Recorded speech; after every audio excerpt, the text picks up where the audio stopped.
weekend of unsettled weather in Saskatchewan, what Mother Nature left behind. A lifeline for farmers, what's being offered to help them in a time of tariff and drought troubles. And a former firefighter is sentenced for arson. This is CTV News with Chantel Saunders. Good evening. Saskatchewan is feeling the effects of another summer storm. More funnel clouds were spotted over the weekend, while Saskatoon also saw some flash flooding. Hallie Mandrick has more.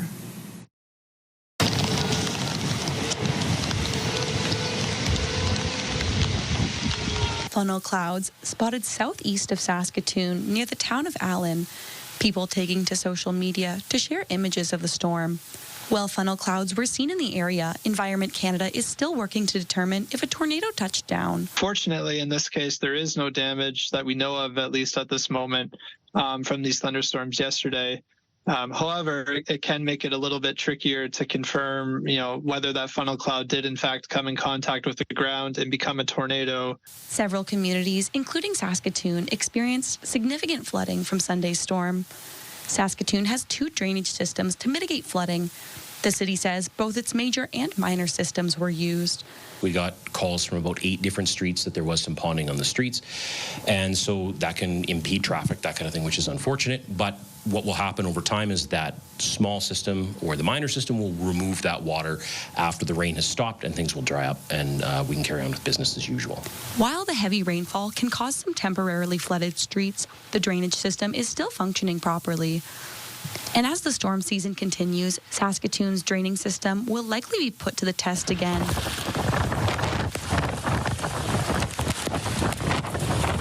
There have been 17 confirmed tornadoes in Saskatchewan so far this year, creeping up on the 18 the province saw last year. We have more summer to get through, but also a lot of reports that are under investigation still. So I suspect we're going to see that 17 number climb higher and probably surpass the 18 that we saw last year in the province. Hallie Mandrick, CTV News, Saskatoon.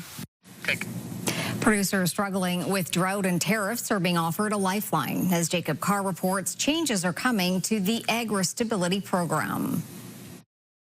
This summer, rural municipalities like Big Stick, Maple Creek, Fox Valley, and Enterprise had declared state of emergencies due to extreme drought. Now, in response, the federal and provincial governments are stepping up to help agricultural producers by making changes to Saskatchewan's agri-stability program. Certainly we did some field tours, and that helped. Bring my message to the federal minister and my colleagues at the FPT.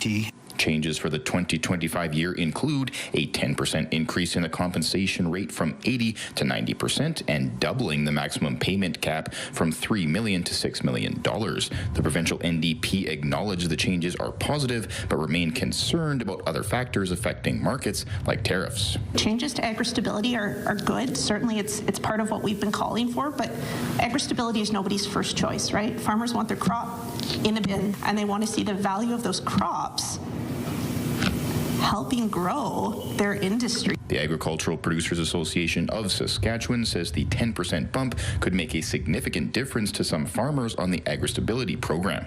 It's reassuring to them to know that the government support programs are being responsive to the obvious difficulties out on the farms, particularly in this part of the country. A permanent change to the agri-stability program will kick in next year. It will see adjustments to the feed inventory pricing for livestock producers. This change will be designed to ensure calculations accurately reflect farm realities, especially in dry conditions. Jacob Carr, CTV News, Regina. 23 firefighters from New Brunswick were headed to Saskatchewan today to help fight prairie wildfires. 52 wildfires are burning in the province, 13 still out of control. The largest, the Shoe Fire, has been burning since May in the lower Fishing Lake area. Saskatchewan saw rain yesterday, but officials say it missed critical fire zones. The New Brunswick crew joins firefighters already on the ground from Quebec, Nova Scotia, and Ontario, as well as international teams from Australia and Mexico. I want to again thank hundreds of individuals, whether they are supporting or on the front line, for the work that they are doing to keep us safe. The Saskatchewan Public Safety Agency says the top priority right now is the Wildfire burning near the northern village of Beauval.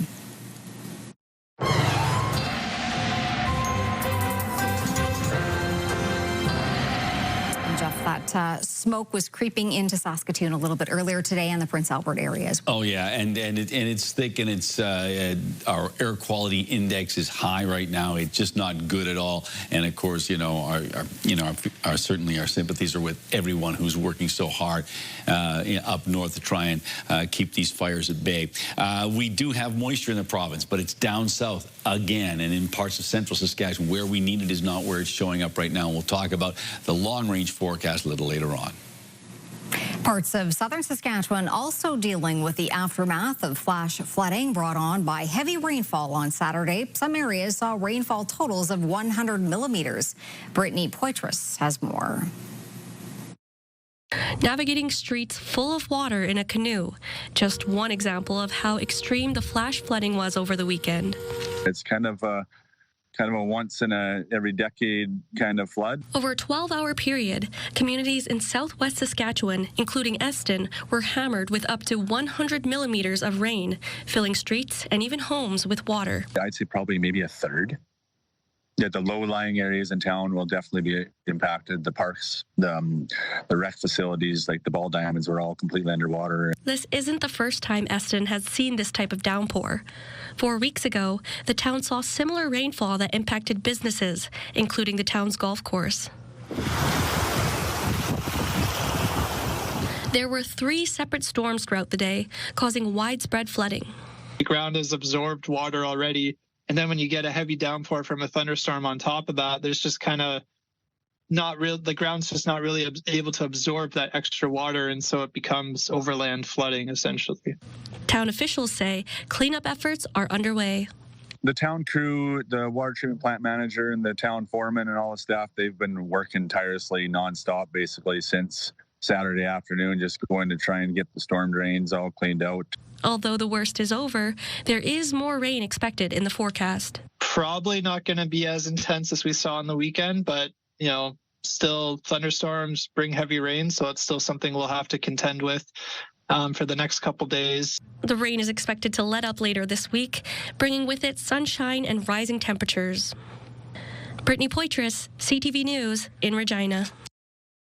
Turning now to a major decision in the trial of a former private school director accused of hitting students with a wooden paddle. He's been found guilty of all 9 counts of assault with a weapon. CTV's Stacey Hine has the latest from Provincial Court.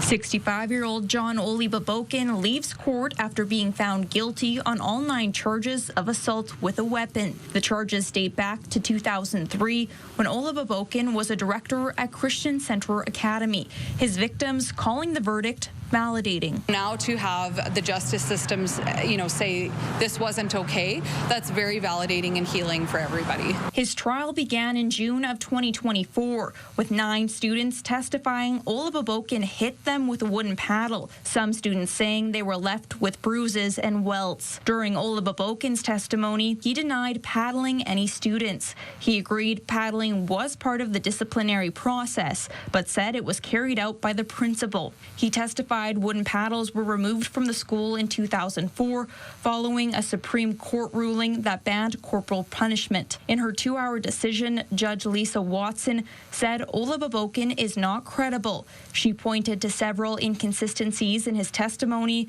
a shift in his demeanor, and said he was evasive during cross-examination. Watson believed paddling continued at the school even after the ban and says the Crown witnesses were credible, accepting all 9 students were hit. Defense declined to comment. Oli Babokin's sentencing date has yet to be scheduled.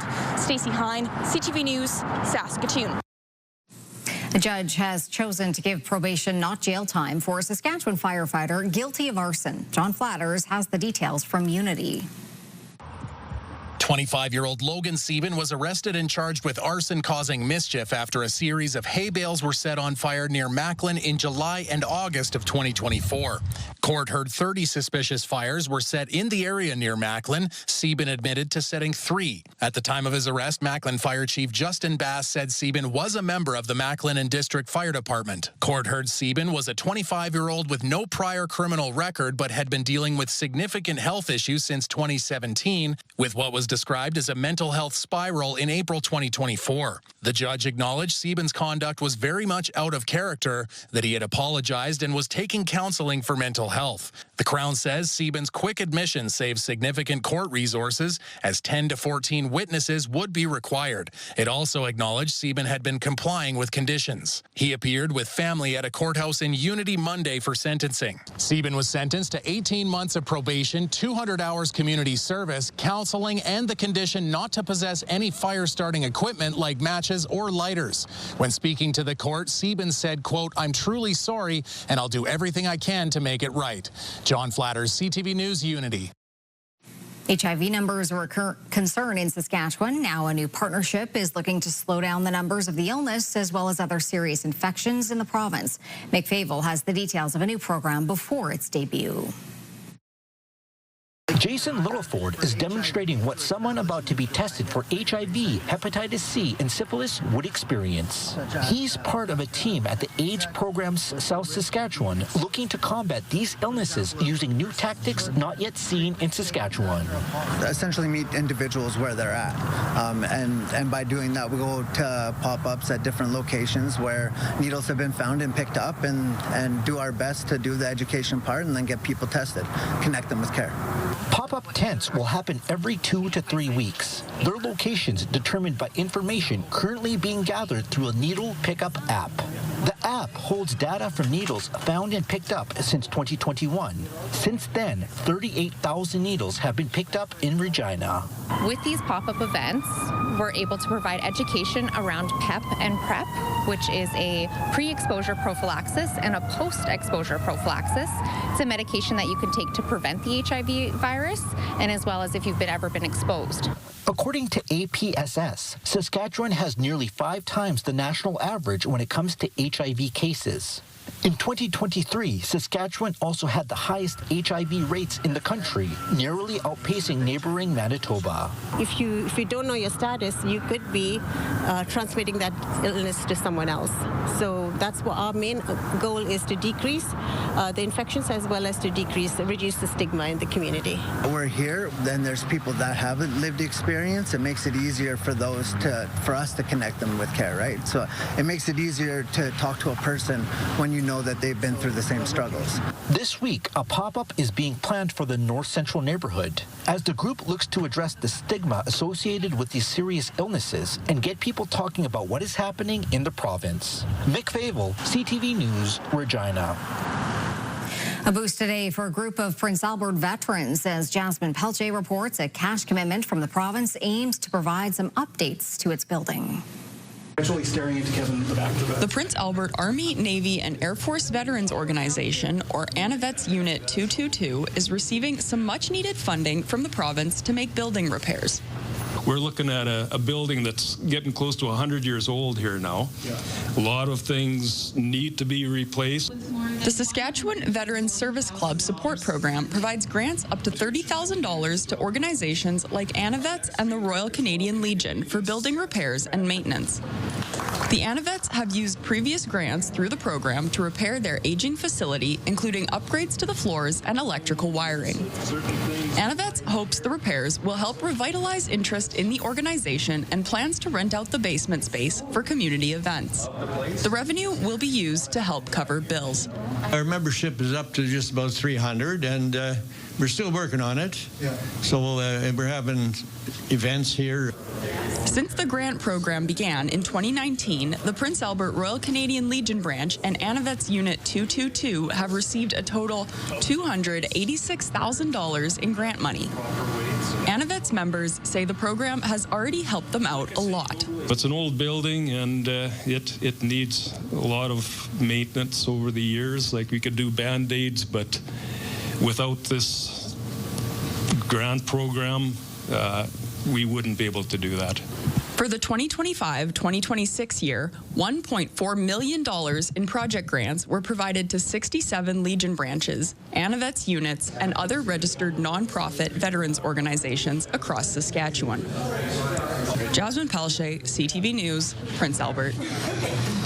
The provincial government is committing over $800,000 to help women reintegrate after being released from custody. It's part of a new multi-year agreement with the Elizabeth Fry Society of Saskatchewan.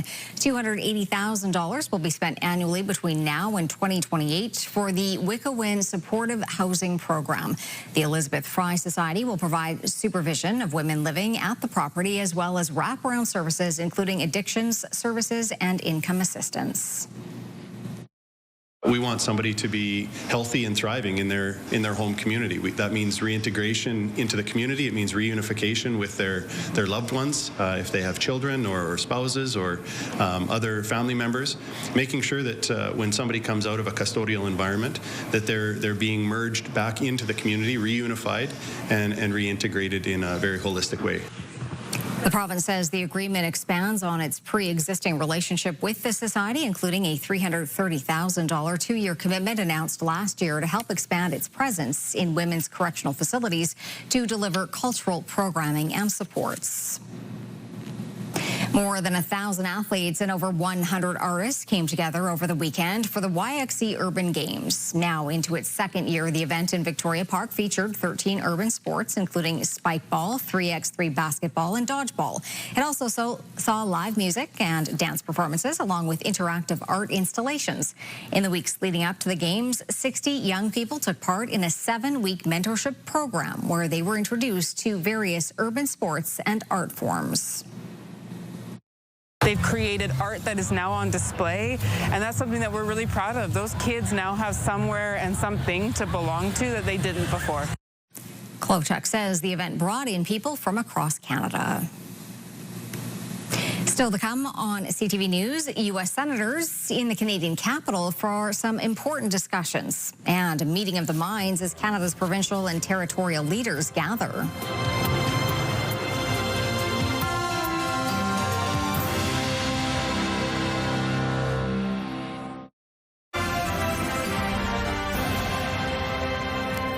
You're watching CTV News Live from downtown Saskatoon. Thanks for staying with us. Canada's premiers and territorial leaders are in Ontario cottage country for the next 3 days, talking trade, tariffs, and teamwork. They'll be joined by Indigenous leaders today and tomorrow, the Prime Minister. Here is Rachel Ayala with the details.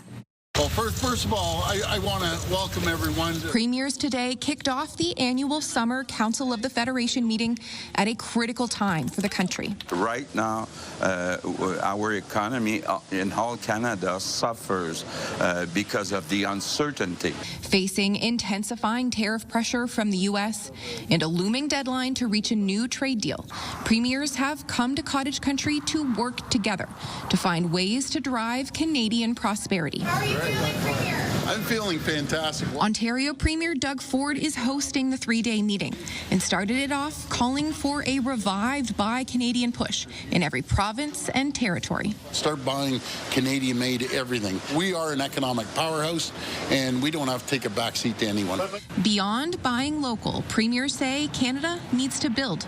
And so today they met with Indigenous leaders to talk about moving major new nation-building energy and infrastructure projects forward, an effort to find a way to get to a yes faster, while still ensuring First Nations leaders are consulted. It's time now in 2025 that First Nations are at the table and that we have a bigger seat in this country. Provincial and territorial leaders are also aiming to advance internal trade pacts while here, carrying on with work they've been doing this year to break down domestic barriers and find new markets. These are all steps. They're steps in the right direction. We need to have free and open trade between our provinces. We need to have free and open trade on our continent with the U.S. and Mexico.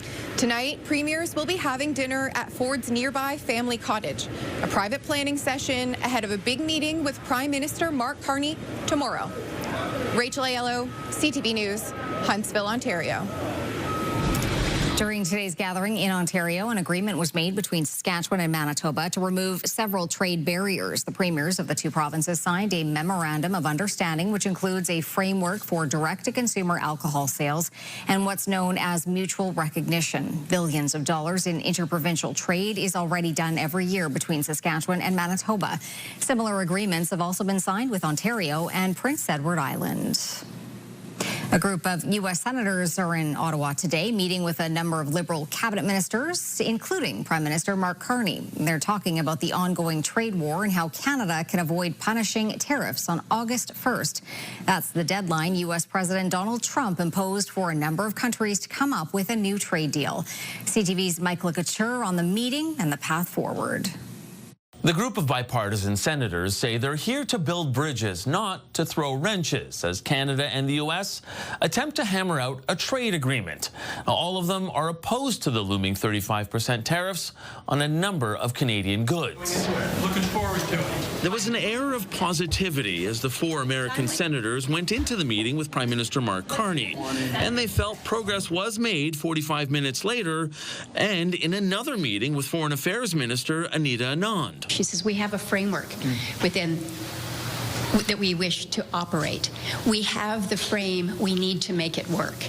The senators said they discussed contentious issues like the digital services tax, which Canada has paused, and the decades-long dispute over Canadian softwood lumber exports. I think we now have a clear idea of how to proceed, and that's to build around some sort of quota arrangement. And the Prime Minister said he was open to that. How'd it go? It was good. Good meeting? It was good. It was a very good meeting. Thank you very much. Carney was tight-lipped at the conclusion of the meeting, but the minister in charge of trade with the U.S. was upbeat ahead of his meeting with that same group of senators. Do you think we're going to get a deal with the United States? Hope so. Can we get a deal that doesn't include tariffs on them? We're not going to discuss all this stuff. Now, asked if they believe a tariff-free deal is possible, Senator Murkowski said that's up to negotiators. We all want to get to August 1st and beyond with a resolve that works for Canada and works for the United States. Treasury Secretary Scott Bessent said that deadline and the threat of a 35% surtax will focus all trading partners. I would think that a higher tariff level will put more pressure on those countries to come with better agreements. And Canada has just 10 days to come up with agreement or face those punishing tariffs. Mike Couture, CTV News, Ottawa. A tragic turn of events. A Montreal father who called police about the alleged abduction of his daughter is now facing charges of second-degree murder. The girl was found dead in upstate New York this weekend after the pair traveled there for a vacation. CTV's Jean-Vive Boschman on what we've learned about the 9-year-old and her dad. Luciano Fratolin appeared in court in New York State, charged in the murder of his young daughter, but also of concealing her remains. This after a massive search for the 9-year-old that ended yesterday with the discovery of Melina Fratolin's body in a shallow pond. He fabricated the initial report of the abduction. Police laid out what they say is the timeline of the young girl's last days. On July 11th, Melina and her father crossed legally into the United States for a planned vacation. They visited spots in Connecticut and traveled to New York City together. Police say that Melina's parents are estranged, that her mother in Montreal has custody. She had no concerns for her daughter's safety while she was with him. She knew that he was taking her on this trip. On July 19th, father and daughter were seen on surveillance video in Saratoga Springs, New York. An hour later, at about 6:30 p.m., Melina spoke to her mother by phone, telling her she was en route back home. At 10 p.m., New York police say a call comes in to 911. The 9-year-old daughter was possibly abducted in a white van. Authorities triggered an Amber Alert. The next day, law enforcement officers found a body. This an hour's drive from Lake George in a pond in Ticonderoga, New York. Fratolin is an entrepreneur who, according to a company website, holds Italian and Ethiopian citizenship and founded a coffee business. On that site, he describes his daughter as the light of his life and his inspiration. Federico Sanchez first met Fratolin at a Montreal coffee shop years ago. They chatted a few times over the years about life and family. All I can tell you is that it would be a massive surprise to find out that he were guilty of such a thing. The father will be back in court on Friday, and he has for now pleaded not guilty. Geneviève Beauchemin, CTV News, Montreal.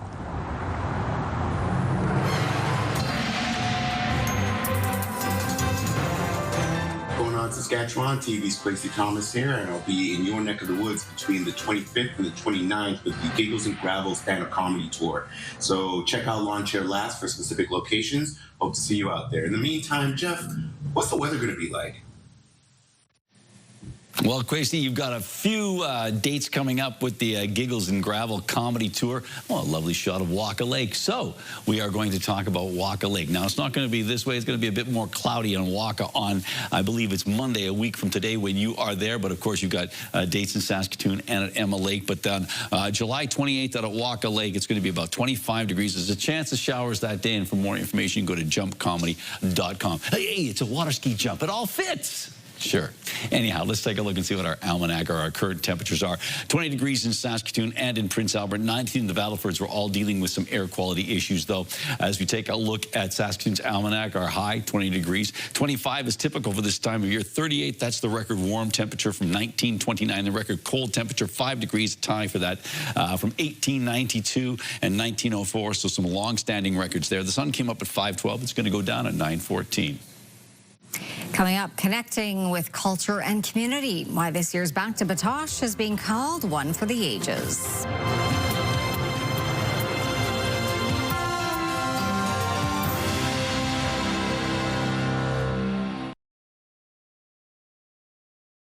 All right, welcome back. And here's what I'm talking about. Still a lot of smoke out there. Air quality is not good right now, but we'll move on from that and take a look at our satellite and radar shot here. And as you can see, we still have a lot of active weather, particularly in British Columbia and Alberta and Saskatchewan and southern Saskatchewan, southern Alberta, as a lot of this coming up out of the U.S. And it's going to be quite impactful for southern Saskatchewan for another 12 hours or so. Up north where we need the rain, not much to show you there. Sorry. 20 degrees in Saskatoon right now. Prince Albert 20 and 19 in the Battlefords. Quick look at our hot spot today. That was Estevan at 25. The cold spot 7 in Meadow Lake. All right. Currently in in other parts of Saskatchewan. Start off with the larger communities. 14 in Lloydminster. Probably some rain in the area. 18 in Swift Current. 21 in Moose Jaw and Regina. 20 in Yorkton. 23 in Estevan.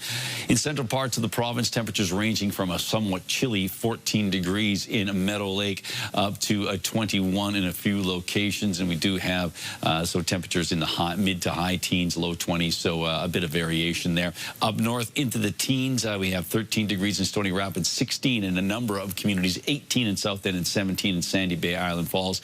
And down south, well, in southern Saskatchewan, temperatures do range from 15 degrees in East End, where they've been dealing with rain, up to 24. That is in Carlisle on the other corner of the province, making our way up towards Melville, where it's 20, a few places at 21 degrees. That includes Coronach, Weyburn, and Broadview, and Outlook also sitting at 21 degrees. Our futurecast, the computer modeling indicating some intense weather moving into parts of Saskatchewan as we make our way into tomorrow. There's a line of storms that's expected to show up, as you can see, just west of Regina, and that's where the computer modeling stops, but that's likely going to impact Regina as well. And some of that intense weather may be in southeastern Saskatchewan as well, depending on the track of that storm. Temperatures in the mid to high teens for northern Saskatchewan tomorrow. A little bit different situation for Kindersley and Rosetown with cool temperatures and rain. A bit warmer in Spiritwood at 18-20 for Meadow Lake tomorrow. Again, southwestern Saskatchewan dealing with inclement weather and temperatures in the teens, 13, just 13 for Leader tomorrow. Chance of thunderstorms in Maple Creek. Possibility of some showers in Regina and Moose Jaw tomorrow with temperatures around 19 or 20. 20 degrees the expected high in Yorkton. 22 for Estevan under cloudy skies. Cloudy skies expected in Melfort with a high of 17, 19 with cloudy conditions in Hudson Bay, but 16 degrees in both Watrous and Humboldt, and a chance of showers in both locations. For the Battlefords, dropping down to 12 tonight, some smoky conditions, and that lingers into tomorrow with a high of 17.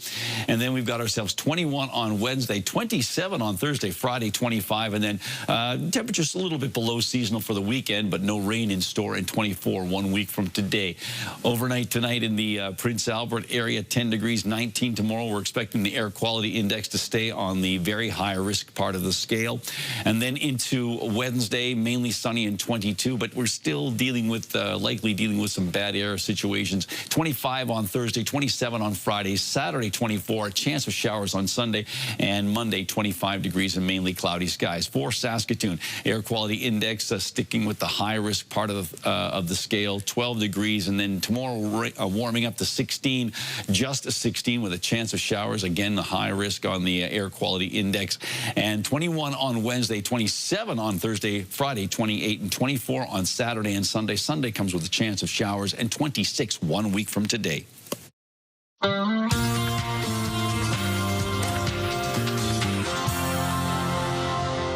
Help yourself at home. Okay, the peanut butter's there and the celery's in the kitchen. Just don't leave.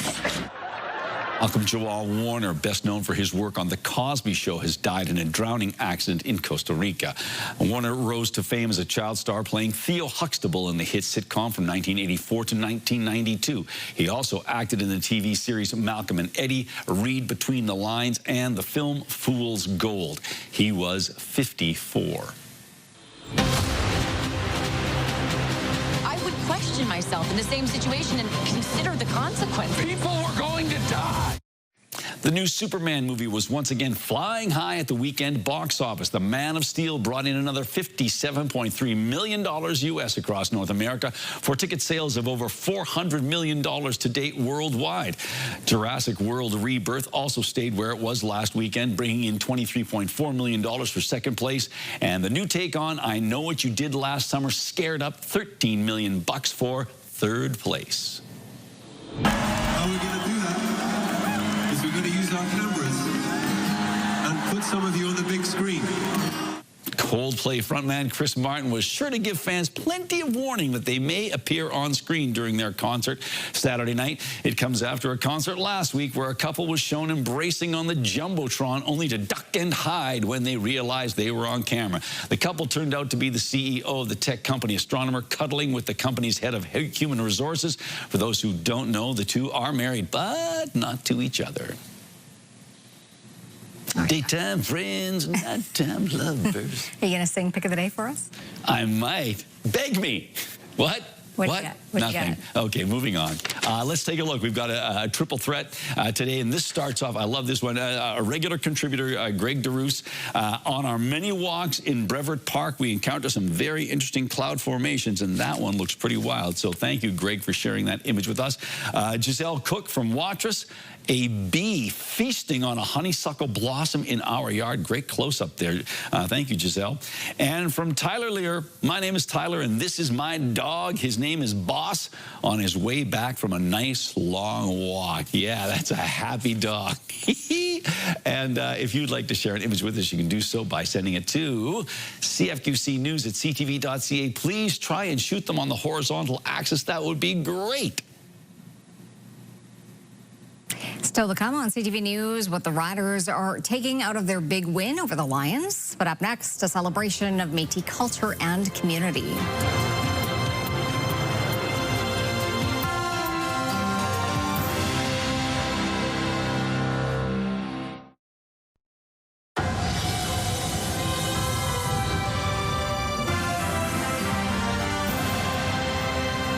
After 4 days of celebrating Métis culture and community, Back to Batoche Days is wrapped up for another year. CTV's Stacey Hine has more on the festivities.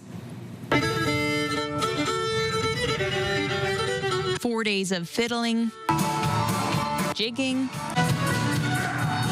and celebrating Métis culture. One elder says, Back to Batoche Days is like a big family reunion. We're bringing people home here. This is a place to connect. This is a place to connect with your distinction, with your identity, your music, your stories, your dance, your languages. Norman Fleury says roughly 40,000 people came to the festival, which features music, dancing, entertainment, and competitions. And for some Métis artists and entrepreneurs, it's a boost for business. It's probably where there's the most amount of Métis people gathering in one weekend. So for me, it's my biggest weekend of the year. Back to Batoche Days welcomes people near and far. This 71-year-old dancer, originally from Prince Albert, traveled from Vancouver to attend the festival and participate in the jigging competitions. To come home and to be among your own people, you feel really good. Meanwhile, Ron Desjardins came from Rocky Mountain House, Alberta, traveling about 700 kilometers to attend the festival for his second time. Everybody's just friendly and gives you that welcome feeling, eh? And Bob and Janet Buffin from the Beauval area have been coming here for years. We love it here. You know, we do lots of jigging. Everyone is just so welcoming and inviting. It's the sense of community and the welcoming atmosphere that the Buffins say keep them coming back year after year. Stacey Hine, CTV News, Batoche. When we come back, the riders return home with a win, but it comes at a cost. Then an exciting fossil find in an unexpected place.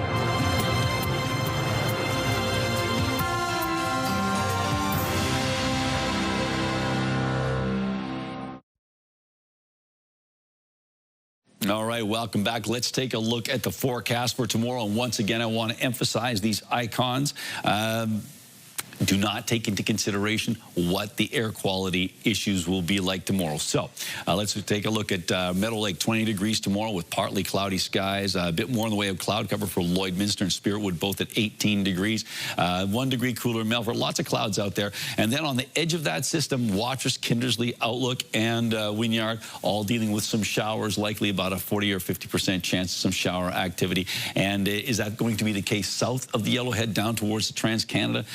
In some places, yes. We've got a lot more in the way of active weather down in the southwestern corner. We saw that that was likely going to be the case when we looked at those computer models. 13 degrees for Rosetown and Leader, again, with some showers and some rain. Lumsden, Assiniboia at 19 as well for Pilot Butte. But then, well, I'll get out of the way here. You can see that towards the eastern side of the province, particularly down the southeastern corner, right now it says just cloudy skies. Broadview might see some shower activity, but I won't be surprised if we see something spark up in the latter part of the afternoon tomorrow in southeastern Saskatchewan. We certainly saw that on the computer model, so we'll have to keep our eyes open to that. And taking a quick look at Kerrobert, 13 degrees for Kerrobert, and it looks like it's going to be a windy and rainy day down in that part of the world, so out towards eastern part or the western part of Saskatchewan.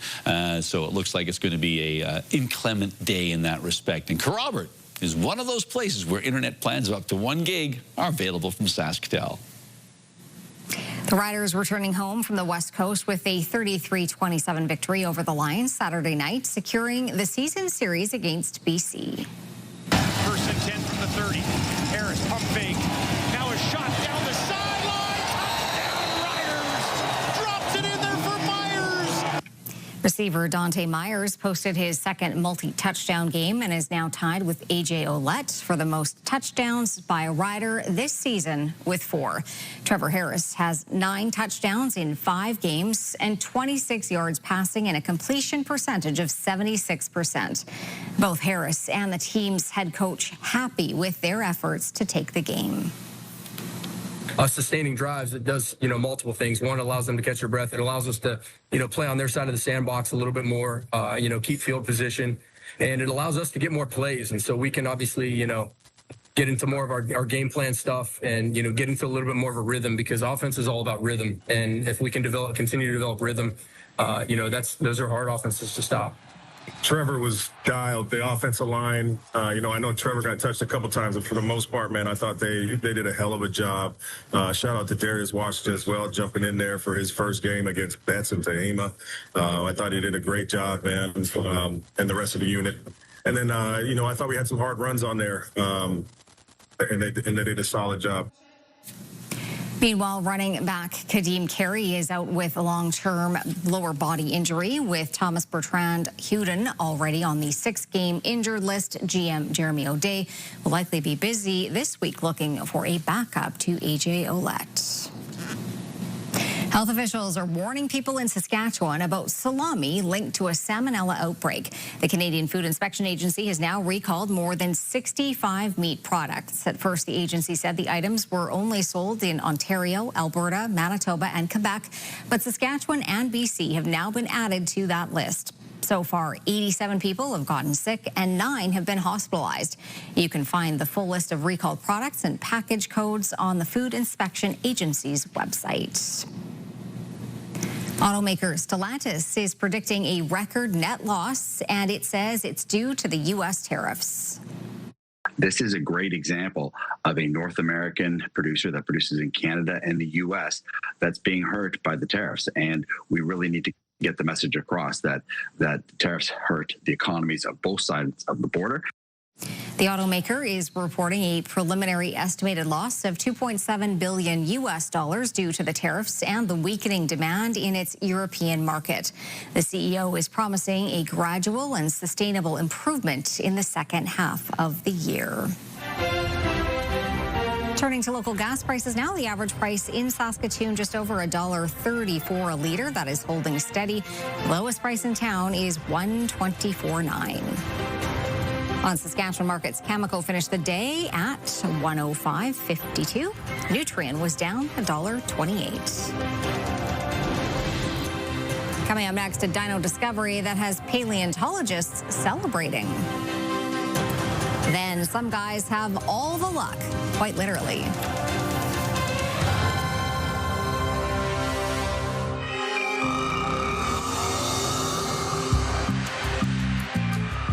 Hey there, Derek Chesney here with the Saskatoon Crime Stoppers. This week on Crime Stoppers Unmasked, we're looking for the public's assistance in identifying those responsible for a homicide in the Confederation Park neighborhood of Saskatoon. On April 15th, 2024, just after 4 a.m., Saskatoon police were called to a home on Chandler Place following a 911 call about an injured man. When they arrived, they found 31-year-old Gregory Moose Hunter Jr. suffering from severe head injuries caused by blunt force trauma. He was in critical condition and rushed to the hospital by ambulance.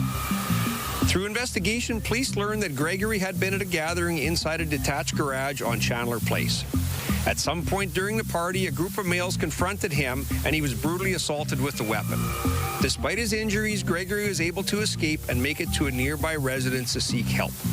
Gregory fought for his life for nearly 3 weeks, but on May 3rd, he died from the injuries he sustained that night. Do you have information about this violent homicide or who is responsible? If so, please give us a call at 1-800-222-8477 or leave a tip online at SaskatoonCrimeStoppers.com. We pay cash rewards of up to $2,000 for information about this crime. Tips are completely anonymous. We don't want your name, we just want your assistance. Saskatoon Crime Stoppers. Do your part to stop crime in our community.